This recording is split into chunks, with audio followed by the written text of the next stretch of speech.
Pourquoi 97% des sportifs perdent leur fortune après la retraite? Quand on regarde un athlète au sommet de sa carrière, on pense qu'il est riche pour la vie.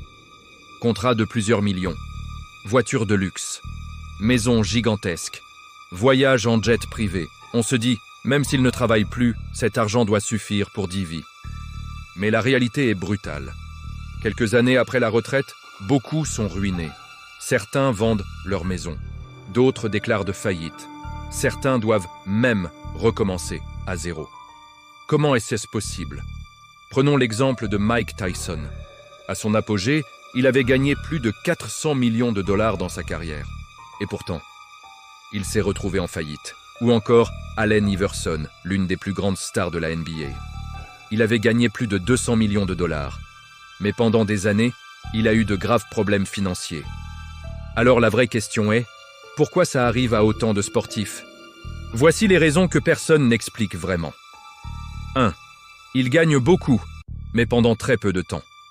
La carrière d'un sportif est très courte. Un footballeur ou un basketteur peut gagner des millions entre 20 et 35 ans. Mais après, plus rien. Le problème est simple, ils dépensent comme si l'argent allait arriver toute leur vie. Ils n'ont jamais appris l'éducation financière. Personne ne leur explique comment investir ou protéger leur argent. Résultat, ils savent gagner de l'argent, mais pas le garder. 3. L'entourage devient un piège. Tout le monde veut une part du gâteau. Amis, cousins, faux conseillers. Certaines stars finissent par entretenir des dizaines de personnes. Donc 4. Le lifestyle devient incontrôlable. Voitures à 500 000 $, villas gigantesques, fêtes. Et quand la carrière s'arrête, les dépenses continuent. 5. Les mauvais investissements. Ils investissent dans des restaurants ou des startups sans comprendre et perdent des millions. 6. Le choc psychologique de la retraite. Puis du jour au lendemain, plus d'applaudissements. Certains compensent ce vide en dépensant encore plus. Gagner de l'argent ne suffit pas.